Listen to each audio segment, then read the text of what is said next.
Nous commençons tout juste une série d'enseignements sur le sujet de la fin des temps et sur l'étude du livre de l'Apocalypse. Merci de vous joindre à nous. Je vous encourage à avoir un stylo et du papier à portée de main afin de prendre des notes sur ce sujet. Comme je l'ai dit lorsque nous avons commencé cette étude, mon plus grand désir est que cette étude pousse les gens à prêter plus d'attention à ce qui est dit dans la Bible sur la fin des temps. La semaine dernière, nous avons parlé de la grande apostasie qui aurait lieu à la fin de l'âge de l'Église. Juste au moment de la venue de l'Antéchrist, juste au moment de l'enlèvement de l'Église, il y aura un énorme glissement vers la fausse doctrine. Aujourd'hui, nous allons parler de la tribulation de 7 ans. Nous allons parler des principaux événements qui se dérouleront pendant cette période. Nous allons parler de la raison pour laquelle le monde doit traverser cette tribulation et nous allons aussi étudier les versets dans la Bible qui parlent de cette période. Lorsque nous lisons l'Ancien Testament, nous découvrons beaucoup de choses sur la façon dont Dieu punit son peuple lorsqu'il se détourne de lui. Lorsque les Israélites se sont détournés de Dieu, ils ont laissé derrière eux sa protection et sa bénédiction, ce qui les a amenés en captivité dans d'autres nations.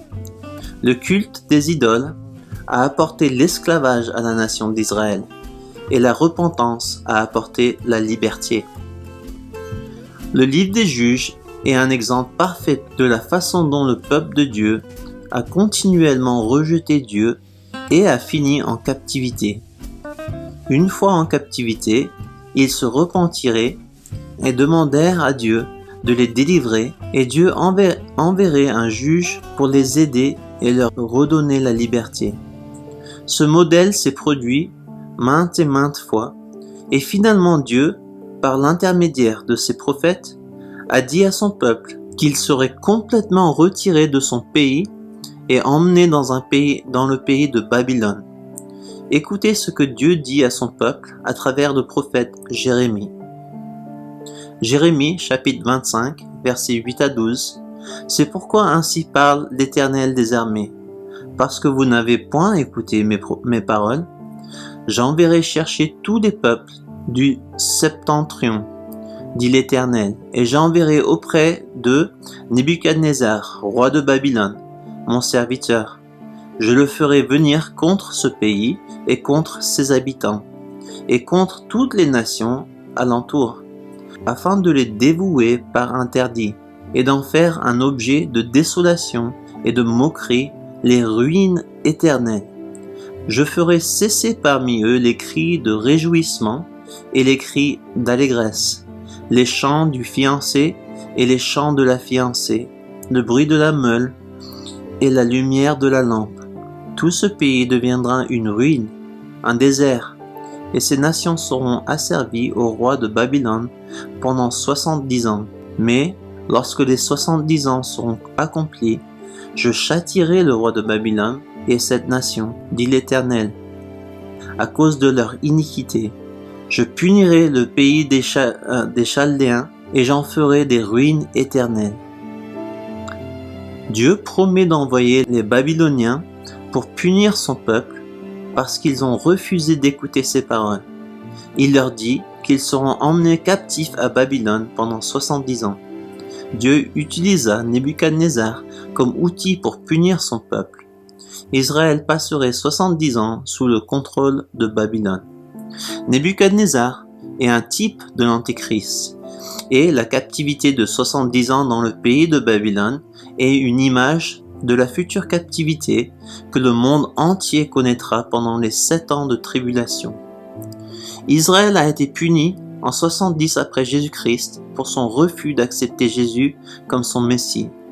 Ils ont été envoyés en captivité dans toutes les nations, comme nous l'avons vu dans l'enseignement des dernières semaines. À la fin de l'âge de l'Église, avant le début de la période de tribulation, le monde entier aurait eu la chance d'entendre la bonne nouvelle du salut offert par Jésus-Christ. Cela a été prophétisé par Christ dans le livre de Matthieu, Matthieu 24, verset 14. Cette bonne nouvelle du royaume sera prêchée dans le monde entier pour servir de témoignage à toutes les nations. Alors viendra la fin. Le monde entier va avoir une chance de mettre sa foi en Jésus-Christ et de trouver le salut. Mais la plupart du monde le rejettera comme son Messie.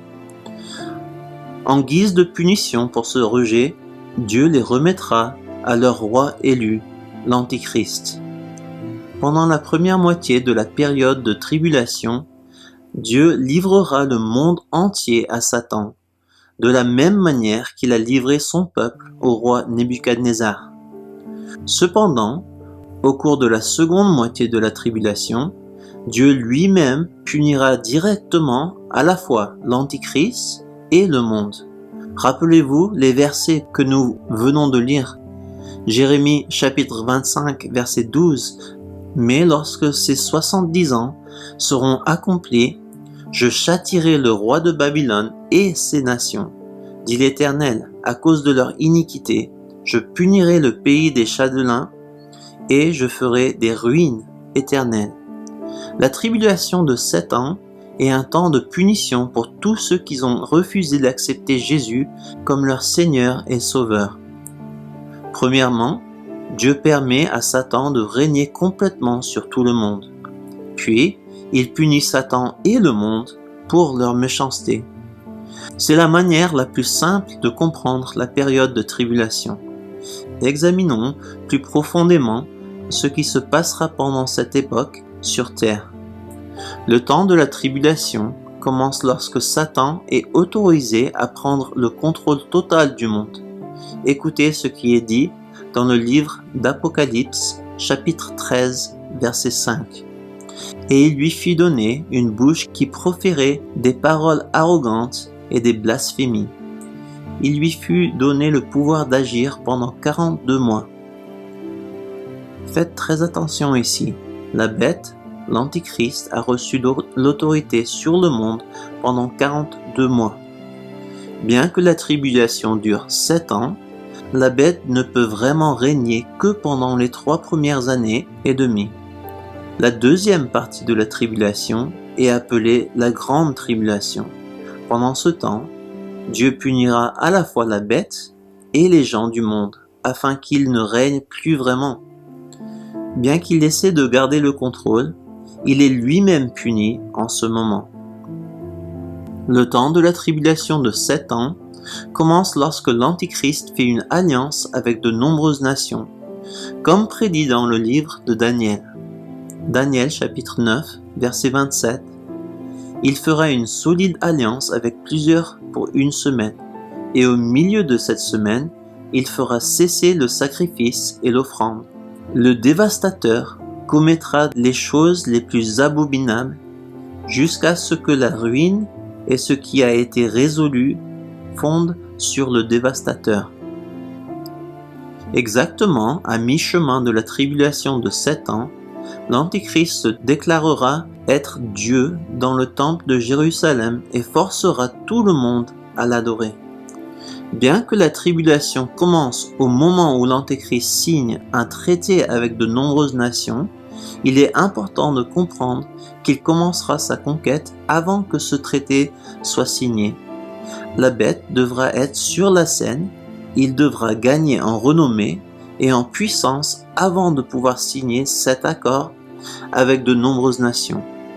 L'Antichrist est autorisé à commencer sa conquête de la terre lorsque le premier sceau est ouvert au chapitre 6 du livre d'Apocalypse. Mais cela ne signifie pas que le traité avec les nations est alors signé.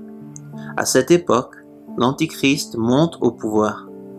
Le livre d'Apocalypse chapitre 13 décrit cette montée en puissance plus en détail. Ce chapitre nous décrit comment l'Antichrist commence sa conquête et devient craint par toutes les nations. Ce chapitre nous décrit également comment il s'établit pour être Dieu dans le temple à mi-chemin de la tribulation de 7 ans. Nous ne savons pas si les événements de ce montée en pouvoir au début du chapitre se produisent avant la signature du traité ou après. mais ils doivent clairement être compris par l'Église. Regardons la montée de l'Antichrist et comprenons comment il devient craint par toutes les nations. Apocalypse chapitre 13, versets 1 à 4. Puis je vis monter de la mer une bête qui avait 10 cornes et 7 têtes, et sur ses cornes 10 diadèmes, et sur ses têtes des noms de blasphème. La bête que je vis était semblable à un léopard, ses pieds étant comme ceux d'un ours, et sa gueule comme une gueule de lion. Le dragon lui donna sa puissance, son trône et une grande autorité. Et je vis l'une de ses têtes comme blessée à mort, mais sa blessure mortelle fut guérie. Remplie d'admiration, la terre entière suivit la bête. Elles y adorèrent le dragon parce qu'ils avaient donné l'autorité à la bête. Ils adorèrent la bête en disant « Qui est semblable à la bête et qui peut combattre contre elle ?» Le dragon, étant Satan, ayant reçu l'autorité de régner, commence sa conquête du monde à travers la bête qui représente un système de gouvernement qui sera au-dessus de toutes les nations du monde. Ce système de gouvernement a reçu une grande autorité de Satan pour prendre le contrôle de ce monde. Cette bête a 7 têtes et l'un des chefs de ce gouvernement mondial deviendra le souverain absolu du monde. Ce chef est l'Antichrist. Cette personne est possédée par Satan, de la même manière que Judas a été possédé lorsqu'il a trahi le Christ, comme cela nous est décrit dans Luc chapitre 22, verset 3. Le faux Messie, l'Antichrist, simulera une résurrection d'une manière si puissante que le monde le suivra. Écoutez encore une fois l'événement principal qui nous a été décrit comme le clé de l'arrivée au pouvoir de ce leader mondial. Et je vis l'une de ses têtes comme blessée à mort, mais sa blessure mortelle fut guérie. Remplie d'admiration, la terre entière suivit la bête. Et ils adorèrent le dragon, parce qu'il avait donné l'autorité à la bête. Ils adorèrent la bête en disant « Qui est semblable à la bête et qui peut combattre contre elle ?» Il y a une sorte de tentative d'assassinat contre l'Antichrist, et sa résurrection, sa fausse résurrection, sera si puissante que le monde entier sera rempli d'émerveillement et le suivra. À ce stade, les gens adoreront littéralement l'Antichrist et demanderont qui peut lui faire la guerre. Nous avons vu comment l'Antichrist trompera le monde avec de grands signes et prodiges.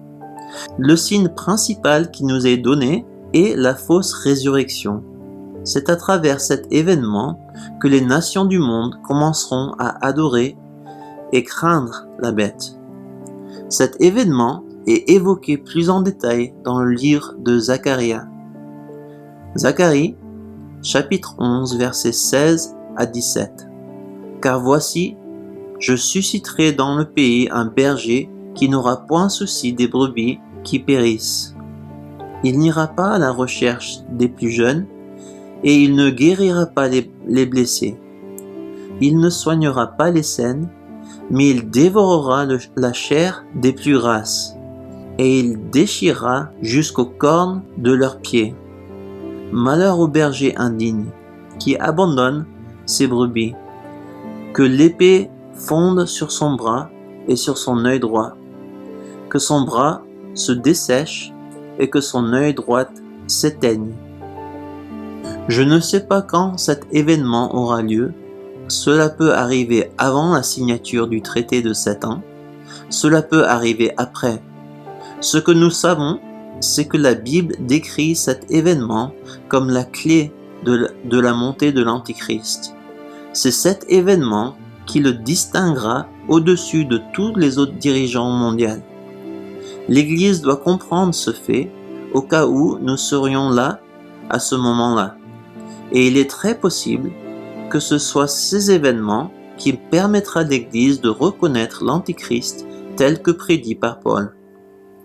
Le livre de Daniel enseigne clairement que l'Antichrist s'érigera comme Dieu dans le temple à mi-chemin de la tribulation de 7 ans. C'est ce qu'on appelle l'abomination qui cause la désolation. C'est à ce moment que tout le monde sur terre sera obligé de l'adorer et de prendre une marque sur leurs mains ou le front. C'est avant ce temps qu'Israël doit rejeter l'Antichrist s'ils veulent être sauvés par la seconde venue du vrai Messie. Cet événement nous sont décrits en détail dans l'Apocalypse, chapitre 13, versets 11 à 18. Permettez-moi de résumer une fois de plus ce qui a été dit. La tribulation de 7 ans est une période de punition pour le monde dans son ensemble. D'abord, Dieu les punira en les livrant à leur roi ou Messie, l'Antichrist choisi. Puis, Dieu punira à la fois l'Antichrist et le monde avec la grande tribulation. La montée de l'Antichrist nous est montrée dans l'ouverture du premier sceau dans l'Apocalypse chapitre 6. La tribulation de 7 ans n'a pas encore commencé, même après le sceau numéro 5 et 6, car il est dit aux saints d'attendre un peu plus longtemps avant que le monde ne soit jugé. Les nations se cachent dans les cavernes et y comprennent que le temps de la colère était venu. Les événements de la première moitié de la tribulation nous sont décrits dans le livre d'Apocalypse chapitre 8 à 13. Le premier moitié de la tribulation est décrit par les 7 trompettes qui sonnent. La seconde moitié de la tribulation nous est décrite dans les chapitres 15 à 19. La seconde moitié de la tribulation, la grande tribulation, est décrite par les 7 coupes finales de la colère de Dieu. Au chapitre 6, Satan est autorisé à commencer sa conquête et il est très probable que l'enlèvement ait eu lieu dans ce chapitre, car nous voyons l'Église devant la salle du trône au chapitre 7. Au début du chapitre 7, nous trouvons 144 000 témoins recevant un sceau pour les protéger des événements qui se produiront pendant la première moitié de la tribulation. Puisqu'il n'y a plus d'église, c'est seulement les 144 000 qui sont préparés sur terre pour témoigner au peuple juif. Rappelez-vous qu'après que Dieu ait enlevé son Église, il tournera son attention vers son peuple, les Juifs.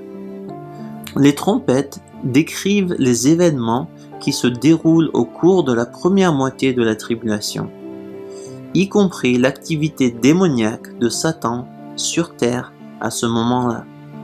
Il y aura 2 témoins qui se dresseront également contre le système de la bête au chapitre 11. Le chapitre 13 décrit avec beaucoup de détails l'événement de la montée de l'Antichrist et les premières années de la tribulation. Au chapitre 14, nous constatons que les 144 000 personnes qui ont été laissées comme témoins au cours de cette première moitié sont enlevées au ciel et se retrouvent dans la présence de Dieu. Avant que la grande tribulation ne commence, Dieu envoie 3 anges pour proclamer l'évangile au monde entier. Cela se trouve au chapitre 14. Ces 3 anges avertissent les habitants du monde de ne pas prendre la marque de la bête. Au chapitre 15, la grande tribulation est annoncée dans le ciel et au chapitre 16, les événements de la grande tribulation nous sont décrits par les 7 coupes de la colère de Dieu. La tribulation de 7 ans se termine par la bataille d'Armageddon. Le chapitre 19 nous décrit Jésus descendant avec ses armées et la bête rassemblant son armée pour faire la guerre à Jésus lui-même. Lisons l'événement qui met la fin à la tribulation de 7 ans. Apocalypse, chapitre 19, versets 19 à 21. Et je vis la bête, les rois de la terre et leurs armées, rassemblés pour faire la guerre à celui qui était assis sur le cheval et à son armée. Et la bête fut prise, et avec elle le faux prophète, qui avait fait devant elle des prodiges par lesquels ils avaient séduit ceux qui avaient pris la marque de la bête et adoré son image. Ils furent tous les deux jetés vivants dans l'étang ardent de feu et de soufre, et les autres furent tués par l'épée qui sortait de la bouche de celui qui était assis sur le cheval, et tous les oiseaux se rassasièrent de leur chair. Jésus lui-même vient sauver son peuple de l'Antichrist. Une fois qu'il remporte la bataille d'Armageddon, Jésus commence son règne de 1000 ans sur terre comme décrit en Apocalypse verset 20. Cet événement est l'accomplissement final des prophéties prononcées par Jésus. C'est à ce moment-là que les paroles suivantes trouvent leur plein accomplissement. Matthieu, chapitre 24, verset 21. Car alors la détresse sera si grande qu'il n'y en a point eu de pareil depuis le commencement du monde jusqu'à présent, et qu'il n'y en aura jamais. Pour le temps restant, regardons pourquoi ce temps de tribulation doit venir sur terre. Il existe de nombreuses prophéties sur la tribulation dans l'Ancien Testament, et il existe de nombreuses raisons pour lesquelles ce temps de grande détresse doit arriver sur la terre. Écoutez les paroles du prophète Sophonie. Sophonie, chapitre 1, versets 14 à 18. Le grand jour de l'Éternel est proche. Il est proche, il arrive en toute hâte. Le jour de l'Éternel fait entendre sa voix, et le héros pousse des cris amers. Ce jour est un jour de fureur, un jour de détresse et d'angoisse, un jour de ravage et de destruction, un jour de ténèbres et d'obscurité, un jour de nuée et de brouillard, un jour où retentiront la trompette et les cris de guerre, contre les villes fortes et les tours élevées. Je mettrai les hommes dans la détresse, et ils marcheront comme des aveugles, parce qu'ils ont péché contre l'Éternel. Je répandrai leur sang comme de la poussière, et leur chair comme de l'ordure. Ni leur argent, ni leur or ne pourront les délivrer. Au jour de la fureur de l'Éternel, par le feu de sa jalousie, tout le pays sera consumé, car il détruira soudainement tous les habitants du pays. Sophonie est clair que le grand jour du Seigneur, la seconde moitié de la tribulation en particulier, sera un jour de colère, de détresse, d'angoisse, de tristesse, de ténèbres et de ruine. Au verset 17, nous comprenons que ce temps est pour tous les habitants de la terre, parce qu'ils ont péché contre le Seigneur. La tribulation viendra à cause du péché de l'humanité. Rappelez-vous que cela viendra après que toutes les nations aient eu la chance de répondre à l'Évangile. Le peuple de Dieu n'a pas besoin d'être puni pour ses péchés, ni pour ne pas avoir accepté Jésus comme leur Seigneur et Sauveur. Écoutez ce que dit le prophète Isaïe à propos de cette journée. Les petits seront abattus et les grands seront abaissés. Tu ne leur pardonneras point. Entre dans les cavernes des rochers et cache-toi dans la poussière pour éviter la terreur de l'Éternel et l'éclat de sa majesté. L'homme au regard hautain sera abaissé. Les orgueilleux seront humiliés. L'Éternel seul sera élevé ce jour-là, car il y a un jour pour l'Éternel des armées contre tous les hommes orgueilleux et hautains, contre quiconque s'élèvera, afin qu'il soit abaissé. Dieu a un jour en réserve pour humilier les orgueilleux et les arrogants. Le monde devient de plus en plus arrogant. Ils défient Dieu et vont à l'encontre de tout ce qu'il a créé. Dieu promet d'humilier l'orgueil de ce monde. L'Église n'a pas besoin d'être humiliée. L'Église s'est déjà humiliée aux yeux du Seigneur. Nous nous sommes déjà repentis de nos péchés et nous nous sommes déjà inclinés devant notre Seigneur le Roi. Écoutez ce que le prophète Joël dit au propos de la tribulation. Joël, chapitre 3, versets 1 à 2. Car voici, en ces jours, en ce temps-là, quand je ramènerai les captifs de Juda et de Jérusalem, je rassemblerai toutes les nations, et je les ferai descendre dans la vallée de Jéhoshaphat. Là, j'entrerai en jugement avec elles, au sujet de mon peuple d'Israël, mon héritage, qu'elles ont dispersé parmi les nations, et au sujet de mon pays, qu'elles se sont partagées. Comme prophétisé par Jésus, les Juifs ont été dispersés parmi les nations en 70 après Jésus-Christ. Comme promis, leur terre leur a été rendue, et il y aura un temps qui vient où Dieu rétablira leur fortune. Lorsque Dieu restaurera leur fortune avec son règne de 1000 ans sur terre, il rassemblera toutes les nations pour les punir de la façon dont ils ont traité son peuple.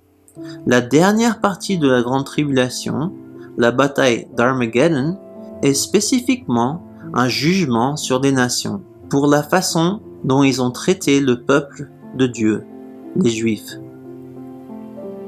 Comme je l'ai mentionné la semaine dernière, je crois que les Juifs suivront l'Antichrist lorsqu'il montera au pouvoir en croyant qu'il est leur Messie.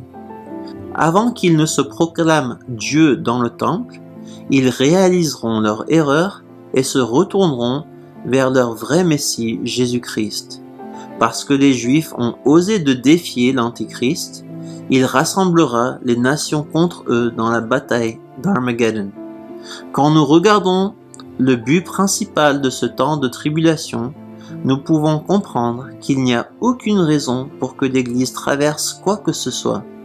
L'Église n'a pas accepté l'Antéchrist comme son Messie, mais Jésus-Christ. L'Église n'a pas besoin d'être punie pour ses péchés, car le sang de Jésus les a complètement lavés. L'Église n'a pas besoin de subir la colère de Dieu. Lorsque les 144 000 sont scellés en préparation de la tribulation à venir, il n'y a aucune mention de l'Église scellée pour cela. Au lieu de cela, immédiatement après le scellement de 144 000 personnes, nous trouvons l'Église adorant Dieu dans la salle du trône. Bien qu'il soit très probable que l'Église sera prise avant que la véritable tribulation ne commence, l'Église doit être prête à traverser un temps de persécution et un temps de grande souffrance. Il est fort probable que l'Église sera sur terre lors de l'ouverture des 5 premiers sceaux.